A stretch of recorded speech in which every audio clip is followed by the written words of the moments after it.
Hola, ¿cómo les va? Bienvenidos a otro programa de Plaza de Armas aquí por Capital 21. Yo soy Ismael Carballo. Voy a recordarles nuestra página propia www.plazadearmas.tv y nuestro correo electrónico plazadearmasc21@gmail.com, además de que les anuncio que pueden vernos ya también a través de YouTube. Si ponen Plaza de Armas, ahí también pueden ver todos los videos de Plaza de Armas. Bueno, este programa y el de la próxima semana son un par de programas especiales por una circunstancia muy particular, afortunada, siempre afortunada, que es la siguiente. Pues por una circunstancia especial tuve la oportunidad de visitar hace unos meses España y en ese momento, en esa ocasión asistí al Centro Riojano de Madrid, cuyo presidente, mi querido amigo Pedro López Arriba, me hizo entrega de un video en el que se hace un homenaje, o es un video documental del Ateneo de Madrid, que se llama Ateneo Ideas en Libertad.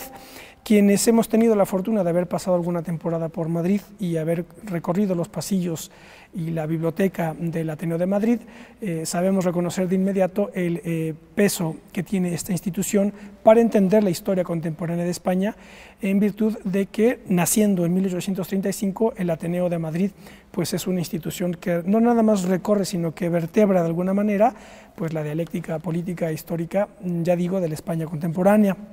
Entonces, pues, una vez con el video que me dio Pedro, pues, previa autorización suya, pensé que una manera de hacerle un humilde homenaje al Ateneo de Madrid sería transmitir en Plaza de Armas el video en cuestión. Así que esto es lo que vamos a hacer. Vamos a tener que partir el video en dos por cuestiones de tiempo, para acomodarlo bien, que quede bien en dos programas, con algunas palabras introductorias de mi parte. Y precisamente voy a ello.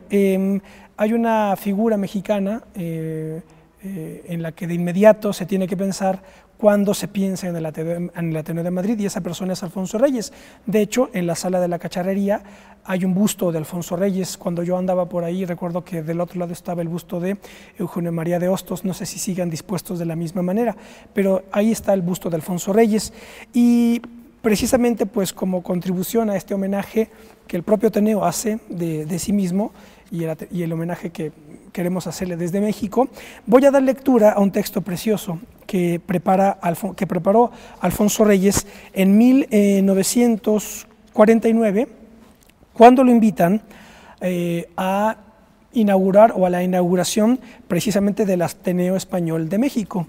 En estas palabras, Alfonso Reyes habla de su experiencia y de sus días, de los días que pasó en el Ateneo de Madrid, y en realidad, pues, yo podría decir que suscribimos el sentido general con el que Alfonso Reyes estaba expresándose de sus años ateneístas. Voy a pasar, pues, a darle lectura al texto y luego ya comenzaremos a ver esta primera mitad del documental Ateneo Ideas en Libertad. Voy a dar lectura entonces al texto de Reyes. Saludos para el Ateneo Español de México.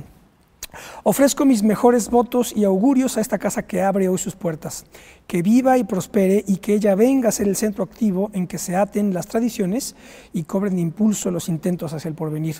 No señalarán estos muros una frontera de separación, sino una zona de amalgama en que se confundan y busquen su nuevo equilibrio los climas de la España americana y de la América española. Brote feliz y lejano del Ateneo de Madrid, este Ateneo Español de México adquirido, por el solo nombre que adopta, un compromiso de incalculables consecuencias. Pues, ¿qué ha sido el Ateneo de Madrid? Quien quiera recorrer rápidamente su historia y recordar sus vinculaciones con el desarrollo social de España, relea aquellas páginas nerviosas y ágiles que le consagró nuestro llorado amigo Manuel Azaña, su discurso en 20 de noviembre de 1930. El recuerdo de Azaña está íntimamente tramado en las últimas etapas del Ateneo, del que vino a ser el oficiante, el mantenedor de la hoguera. La España nueva se modelaba en lo espiritual por dos extremos. A un lado, la tarea orgánica, institucional, que echó a andar don Francisco Giner de los Ríos y que cristalizó en la Junta para Ampliación de Estudios y todos los centros de ella derivados. Alta empresa de educación nacional, cuyo alcance todos los días exploramos sin lograr agotarlo nunca. A otro lado, los francotiradores del Ateneo de Madrid, guerrillas de la inteligencia, según la mejor y más noble enseñanza de la España combativa, que sacudían sin cesar el ambiente, inquietándolo como aquel tábano de Sócrates, para evitar que la ciudad alegre y confiada se entregara al fácil marasmo y al contentamiento irresponsable. En el Ateneo de Madrid vinieron a concentrarse las más altas conquistas que para entonces parecían logradas: el amor y el cuidado de la cultura, el respeto de la persona, la gran libertad del pensamiento. Con un área de camaradería sencilla y un tanto orgullosa, aquella familia de atenienses, nunca se usó mejor la palabra, trabajaba y convivía en un hogar que daba reposo al estudio, facilidades al cambio y conversación entre pares, y todos lo eran en cuanto cruzaban los umbrales de aquel recinto, sin por eso vedar las turbulencias y los saludables desahogos que renuevan y hacen respirable la atmósfera como las descargas eléctricas de la tempestad. Porque la vida del espíritu fue, es y será siempre vida de arisca e independencia. El Ateneo proporcionaba un fácil contacto a los hombres que se entendían o querían entenderse. El modesto estudiante y el sabio consagrado se encontraban por sus corredores sin enojosas antesalas ni cartas de recomendación. Se hablaban de tú a tú como en los mercados y plazas de Atenas, con democrática simplicidad. Iban al grano sin rodeos, trataban pronto y bien lo que tenían que tratar. El tono general era una fraternidad viril que ya había dejado caer todas esas ritualidades estorbosas heredadas del hombre arbóreo. Nada de señor licenciado o señor doctor, qué ridículos. Allí todo era hola fulano, el nombre a secas, la mano franca, el avenimiento en las cosas fundamentales que ahorra perífrasis y anula tardanzas enojosas. Los señores engolados y solemnes no eran gente del Ateneo, olían a provincia manida, traían el tufo de esas vejeces que parecían ya abolidas por siempre. Estas flores de la civilización son efímeras, pero quedan, cierto, como ideales inconmovibles por los que hemos de seguir combatiendo. Voy a dejar aquí esta lectura. Llegué más o menos a la mitad del texto de Alfonso Reyes que lee en 1949 en la presentación del Ateneo Español de México, en donde aprovecha para evocar sus años en el Ateneo de Madrid. Voy a dejar aquí esta mitad de este texto de Alfonso Reyes para que comencemos viendo el documental preparado por el Ateneo de Madrid, y en el corte continuaré leyendo este fantástico texto de Alfonso Reyes. Vamos entonces a ver esta primera parte de Ateneo Ideas en Libertad, que es un homenaje al Ateneo de Madrid que por su parte, que nosotros por nuestra parte también queremos hacerle. Adelante.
Las épocas mejores del Ateneo han sido las épocas mejores de España.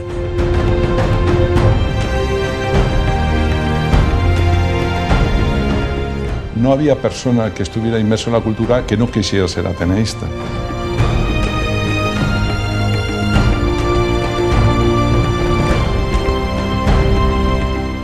El Ateneo ha sido siempre el mejor reflejo del tiempo presente de España en todas sus épocas.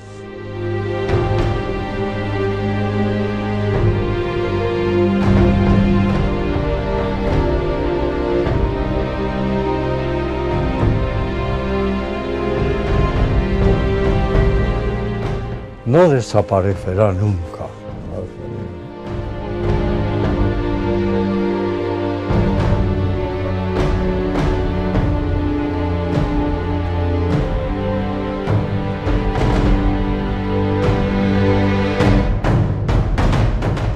Aquí la libertad de expresión es sagrada.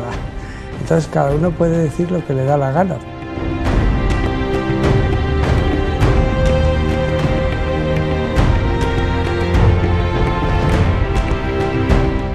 La idea de los Ateneos fue la convicción o la esperanza de que a través del desarrollo de la cultura se podía cambiar a la sociedad.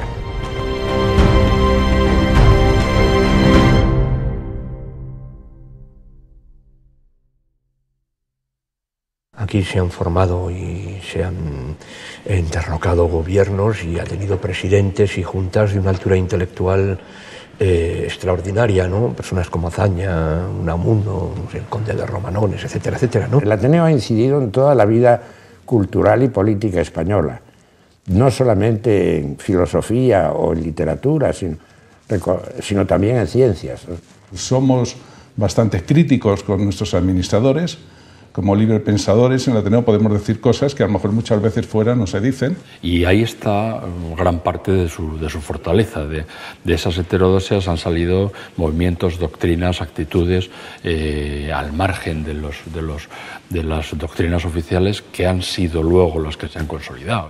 No existían todavía unos medios de comunicación importantes, sería lo más parecido al programa de mayor audiencia o a esa red que conectaba cosas que desgraciadamente tardaron mucho tiempo en volver a conectarse. Pues es que era librepensador, masónico, republicano y modernista. Y eso pues es un tesoro. Ha sido un foco de aglutinación y proyección de cultura que no está en manos de nadie. Y esto es una cosa tan absolutamente extraña y única que había que preservar, aunque no fuera nada más que por el modelo de especie única. El libro de Branko Milanovic, La era de las desigualdades, es el ejemplo que zanja cualquier debate sobre esta cuestión. Que solamente el 10% de la población del país más rico del planeta, que es Estados Unidos, tenía el 50% de la riqueza mundial. Y cuando las televisiones del mundo ponían programas sobre las hambrunas o nos han puesto programas y demás, las líneas telefónicas de las televisiones se llenaban, se saturaban de llamadas de gente que les decía: por favor, no pongan ustedes esas imágenes porque nos están dando la comida o nos están dando la cena. Porque también me parece muy importante que el Ateneo, por ejemplo, tiene una tradición de tertulias, ¿no? Es decir, de comunicación horizontal, donde se pueden tomar iniciativas intelectuales, pero en general iniciativas ciudadanas, iniciativas políticas, que de algún modo puedan romper con ese chorro asimétrico de información que establece la televisión. Porque no estamos en una época más que de libertad muy ficticia. Como sabemos, realmente el poderío de la industria cultural, de los grandes medios de comunicación, hace que la capacidad del pensamiento independiente se estreche. Se ha dicho del Ateneo, y de una manera muy curiosa, que en el Ateneo se podía decir lo que no se podía decir en la calle. Tenemos una Constitución que no se cumple, porque no hay un poder judicial independiente y porque el Tribunal Constitucional es un trasunto de los partidos políticos. Pero hay un problema: ¿quién va a hacer esa reforma que tú propones? Porque los partidos políticos no van a hacer. Entonces, la única solución es la revolución. Perdona que te diga, pero las cosas como son.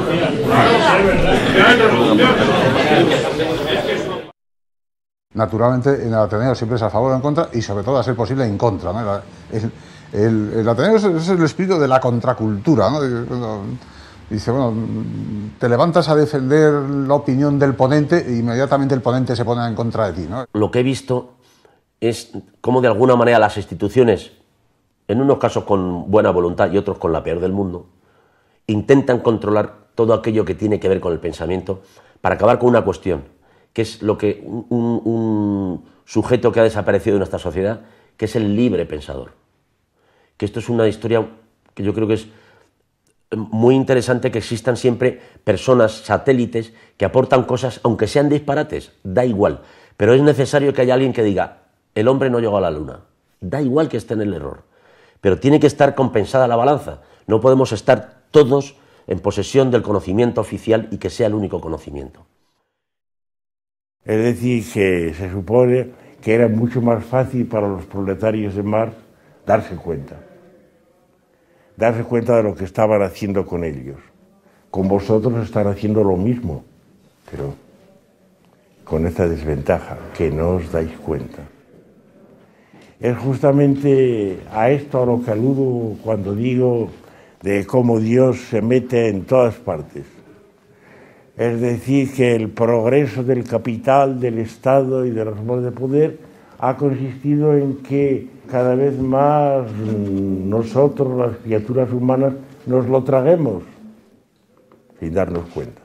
Y eso es lo que hace lo que hace más endemoniadamente difícil cualquier forma de levantamiento o de revolución.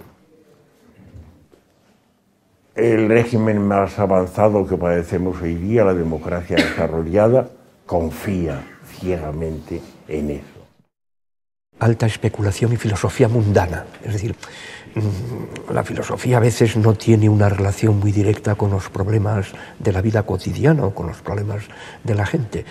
Y un rasgo característico de las tertulias filosóficas a las que yo he asistido en el Ateneo es que justamente se conseguía hacer esa conexión. Estamos teniendo respuestas económicas de economistas según una doctrina, respuestas sobre tráfico de ingenieros de coches, cuando los problemas son globales, cuando los problemas son complejos y cuando lo que necesitan es una respuesta desde la multidisciplinariedad. Hay muy pocos espacios para el multidisciplinar y este es uno de ellos. Al final el mundo se divide en dos: los que hacen cosas y los que no hacen cosas. Esta es la conclusión más simple a la que llega uno ya cuando yo estoy a punto de jubilarme. Esto no sería lo que ha sido a lo largo de estos casi 200 años si fuera de alguien nada más y si otro que pensara distinto se sintiera incómodo. Y eso me recuerda a algo que la gente suele olvidar, que la democracia no consiste en que todos estemos de acuerdo. La democracia consiste en convivir en desacuerdo. Y la convivencia y desacuerdo se hace a través del diálogo y a través del encuentro de distintas posiciones. No hay otro espacio que abra todos los días con estos horarios, abierto a todos con unas tarifas de socios pues realmente tremendamente económicas. Se pagan 50 euros al trimestre, poniendo a disposición de todos pues, la cultura. Uno lee la actividad cultural del Ateneo en un solo día y realmente se queda sorprendido de la diversidad, de la calidad, de la enormidad de temas que se debaten y que se presentan, ¿no? Yo le voy a contar una anécdota que cuenta Alfonso Reyes, el gran mexicano, que frecuentó mucho esta casa y decía que el Ateneo es un sagrado. Y cuando se hablaba de cambiar los estatutos, porque había socios muy disconformes, dijo, pues haga usted propaganda de sus ideas y adquiere una mayoría. Era la persuasión por la palabra dentro de la libertad. Es que eso verdaderamente es la esencia del Ateneo. El laicismo no es una ley de abortos. El laicismo no es una ley de enseñanza religiosa. El laicismo no es una ley de eutanasia. El laicismo se refiere a algo mucho más previo y anterior a todo esto. Una cosa es el gobierno de una sociedad, otra cosa es las bases sobre que esa sociedad se constituye.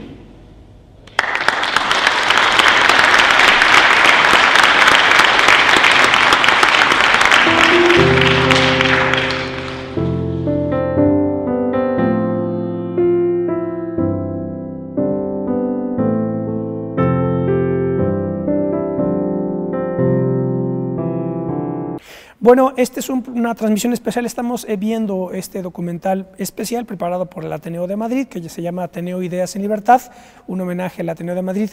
Quienes hemos tenido la fortuna de haber pasado por ahí, pues es muy fácil darnos cuenta con el paso de los años que esa institución ha sido fundamental para troquelar y para forjarnos en lo que nos resta de vida. Vamos a hacer un corte y volvemos con el documental.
ha sido el elemento de atracción más importante en el Ateneo en los últimos 30 años. Aquí el Ateneo es la única biblioteca del mundo que se cerraba a la 1:30 de la madrugada.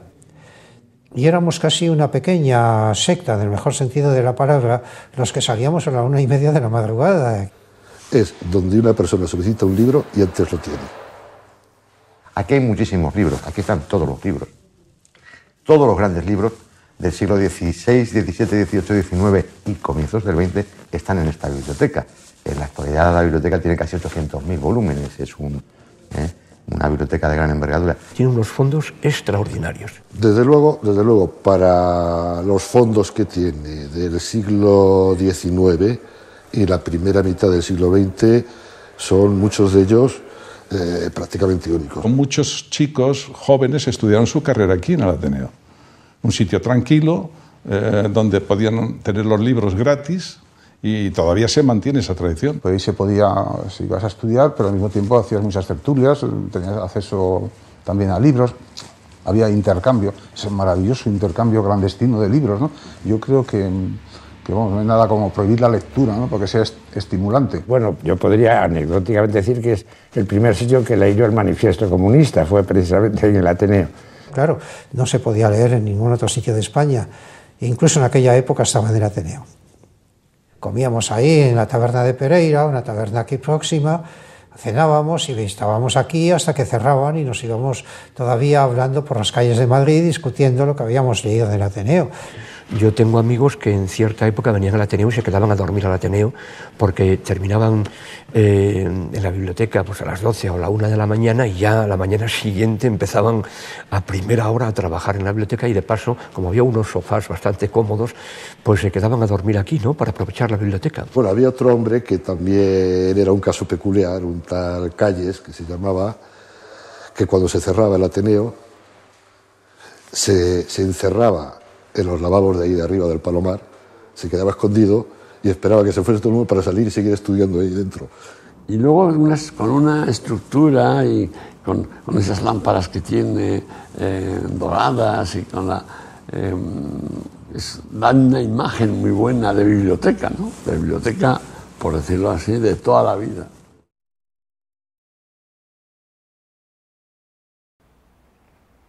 Bueno, estamos viendo este documental especial sobre el Ateneo de Madrid, que es esta institución fundamental, recorre la vida contemporánea de Madrid, obviamente, y que de España durante el siglo XIX y el siglo XX.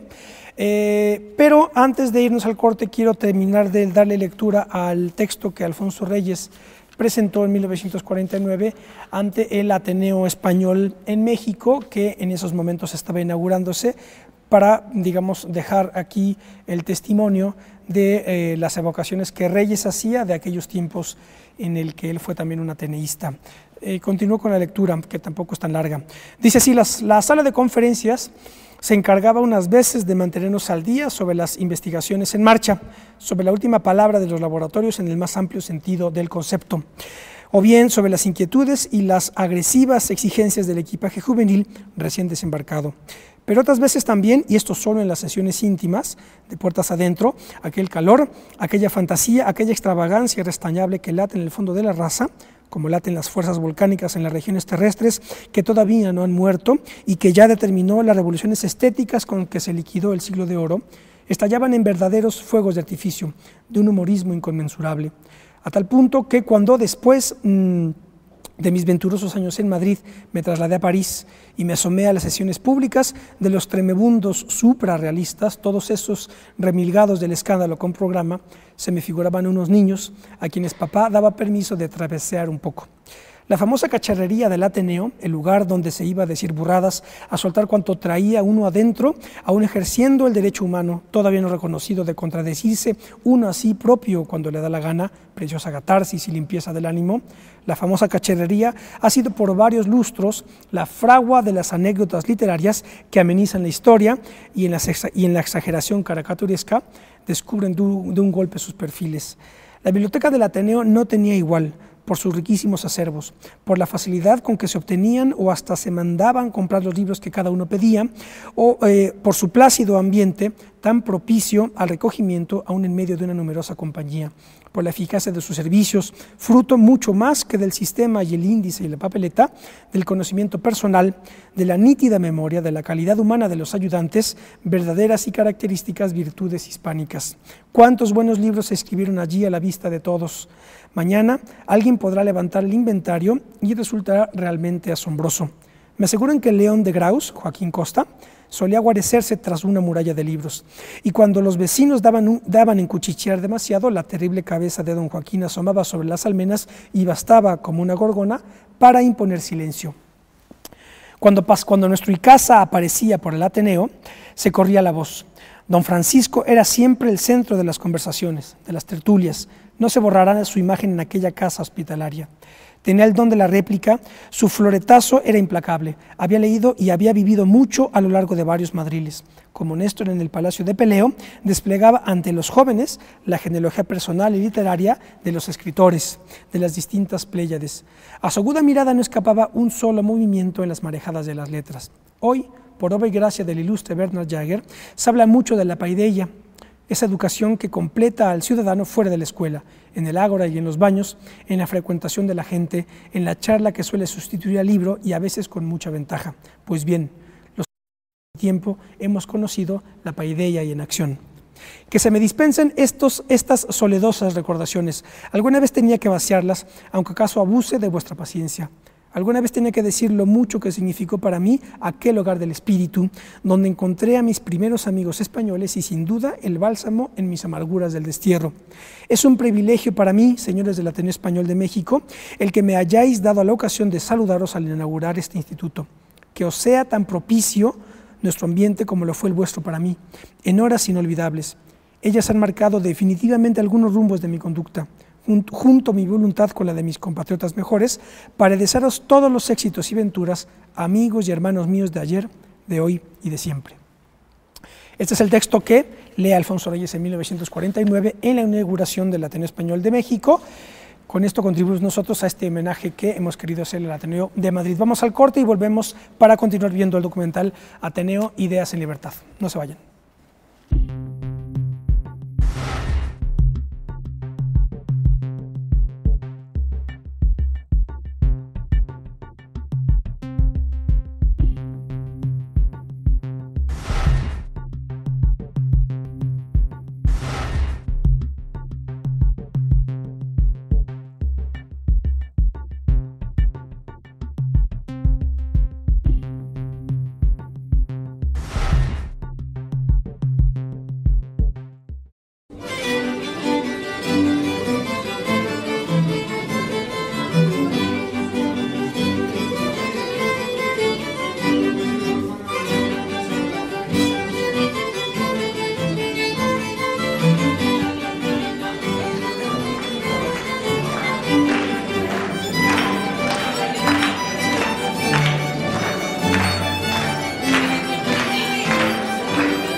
La Fundación del Ateneo responde a un momento de plenitud en lo que es el desarrollo de la revolución liberal en España, ¿no?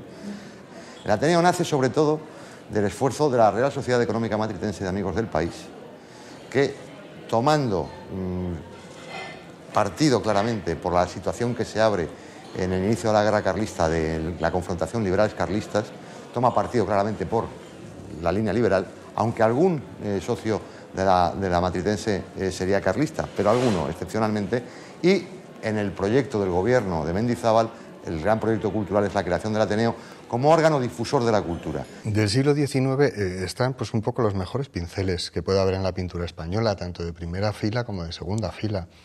Desde Fortuny, desde Rosales, desde Madrazo, Sansi Cabot, Sorolla, Casado de la Lisal. Se tituló siempre, con pleno acierto, Ateneo Literario, Científico y Artístico.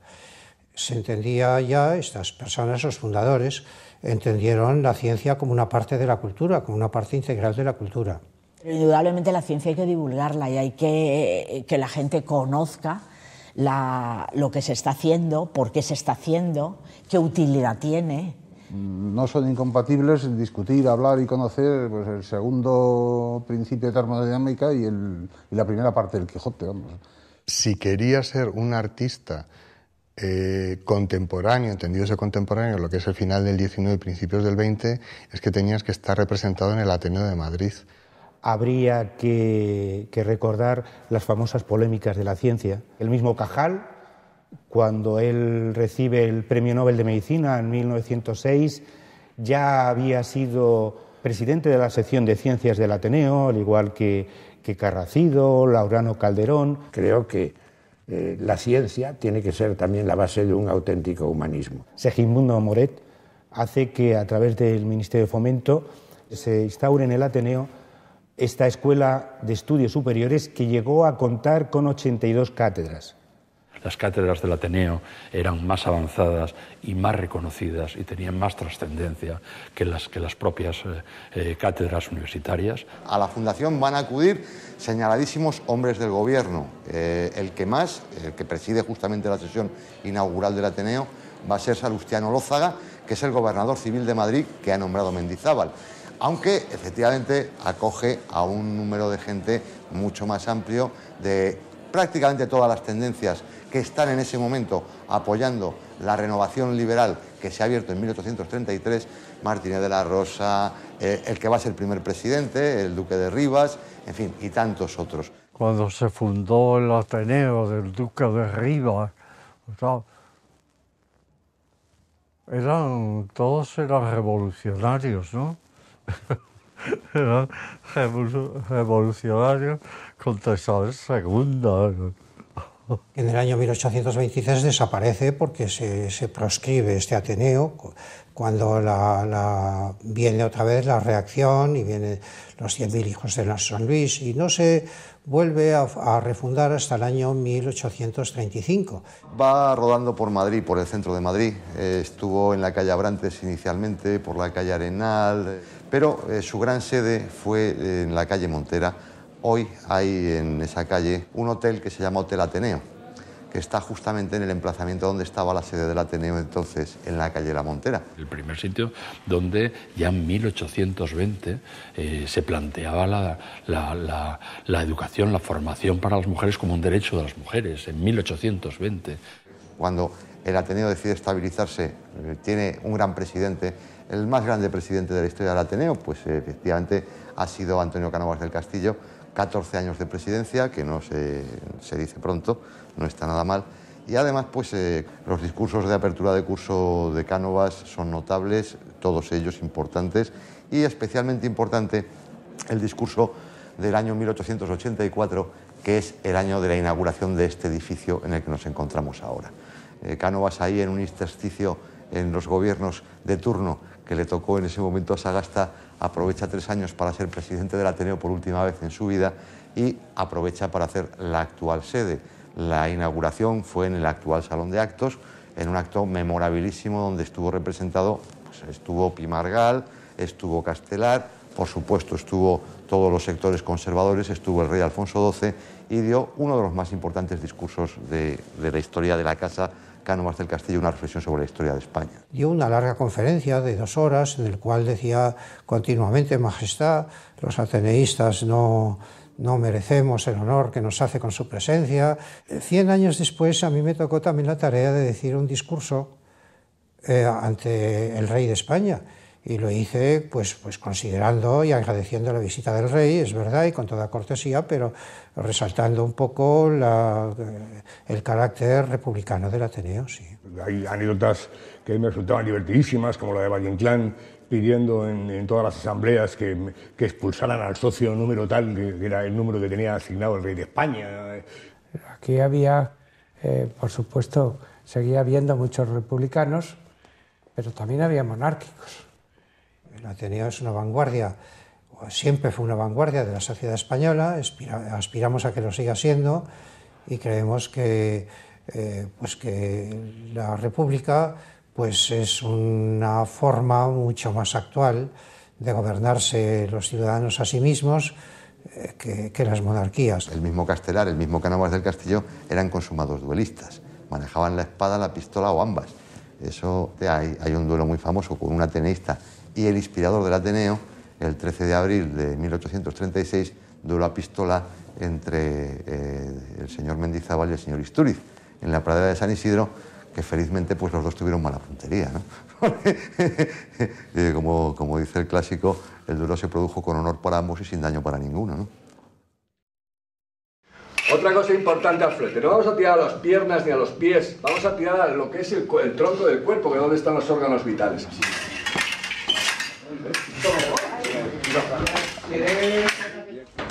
En guardia, bien. Tocar. En guardia, ya. Ya. Fondo. En guardia.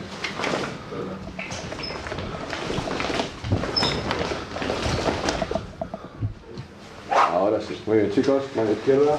Nos vemos el jueves. Practicar un poquito en casa, ¿vale? Perdón. Bueno, vamos a hacer un corte más. Estamos viendo este documental especial sobre el Ateneo de Madrid, Ateneo Ideas en Libertad. Al volver vamos a ver la parte final de esta primera transmisión, porque el documental está partido en dos entregas, y al volver veremos la parte correspondiente a la generación del 98. No se vayan, esto es Plaza de Armas.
Pensemos que han sido presidentes del Ateneo Unamuno, ha sido presidente del Ateneo Valle Inclán, otros menos vinculados en el 98, pero figuras como, por ejemplo, Menéndez Pidal o Marañón, así.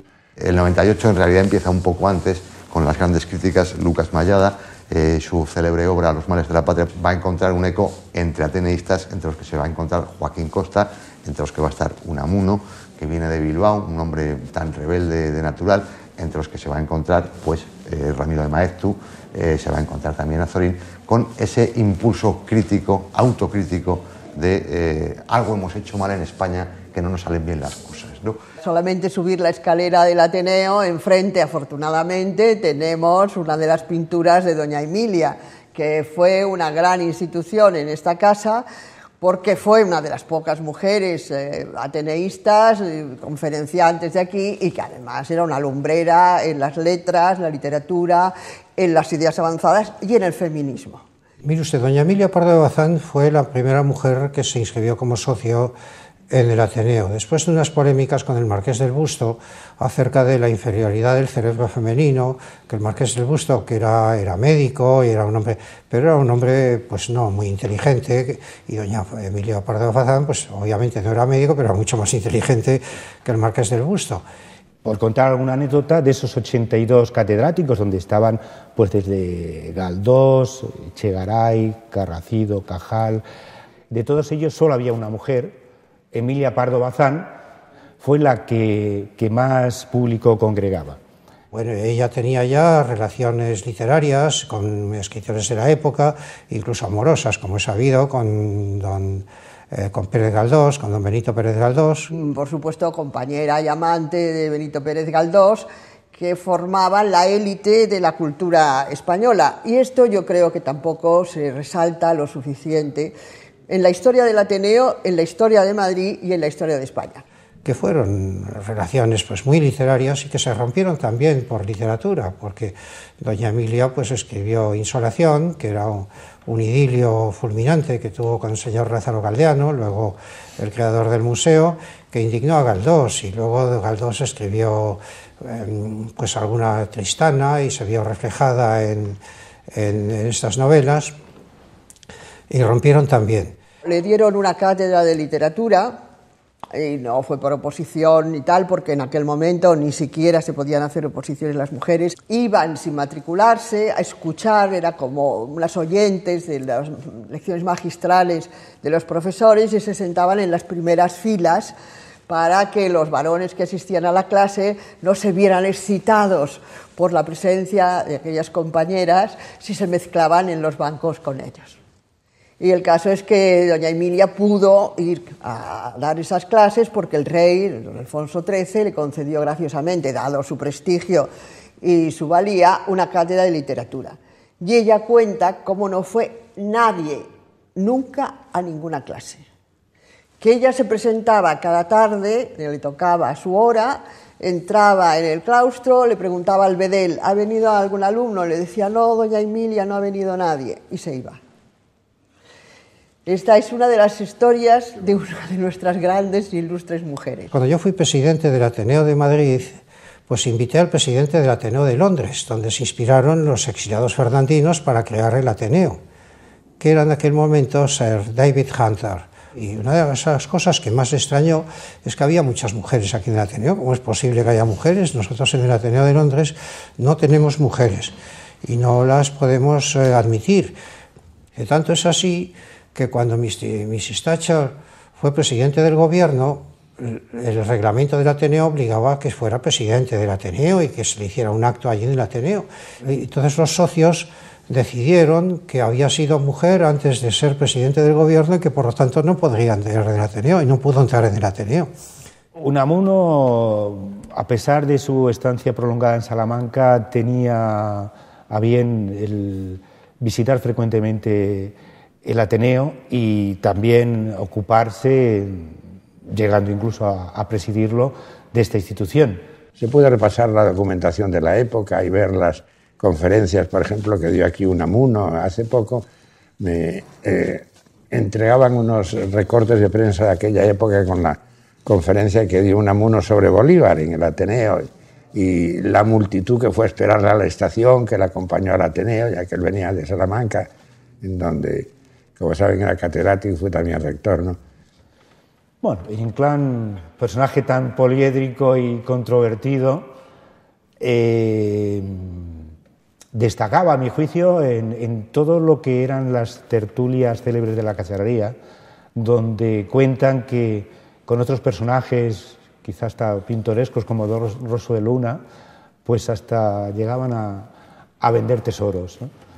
Y de todos es conocidos pues los múltiples, digamos, entre comillas, altercados que tuvo y que hacía vida en esta casa de forma tan clara que se llega a decir que hasta tenía un dormitorio en esta, vamos, en una casa contigua al Ateneo, que es lo que actualmente forma parte también del Ateneo, que es la Casa de Santa Catalina.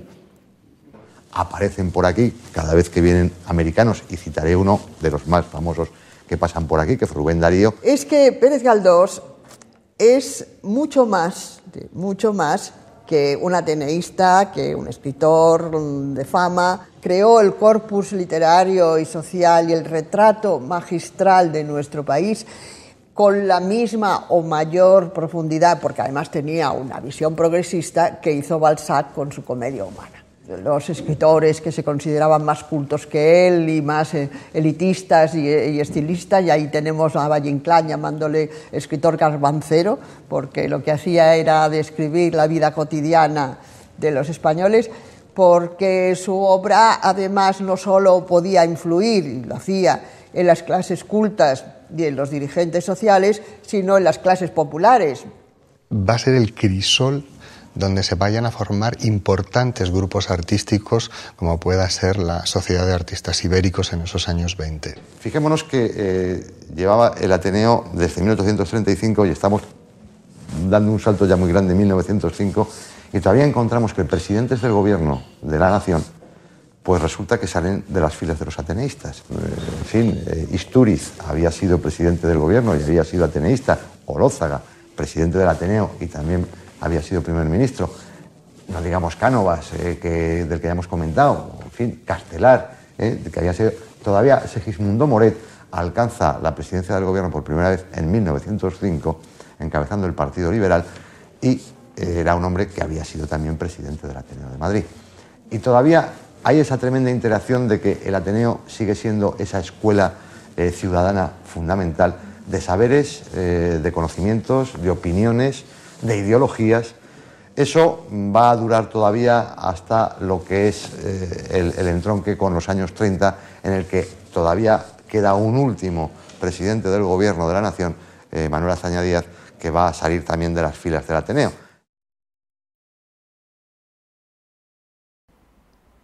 Bueno, con esto llegamos a la parte final de esta primera emisión, de esta primera mitad de este documental especial que quisimos transmitir en Plaza de Armas sobre el Ateneo de Madrid, Ateneo Ideas en Libertad. En la próxima emisión de Plaza de Armas transmitiremos la segunda parte del fantástico documental en donde pues, se hace una exposición y un homenaje a esta institución tan importante, a mi juicio, para la vida madrileña y para la vida, no ya nada más española, yo diría que también hispanoamericana, en virtud de que ha habido muchos americanos que, como Alfonso Reyes, pasaron sus días o días importantes en el Ateneo de Madrid. No se pierdan la otra emisión, la emisión de la segunda parte, en la próxima transmisión de Plaza de Armas, así que nos vemos la próxima. Hasta pronto.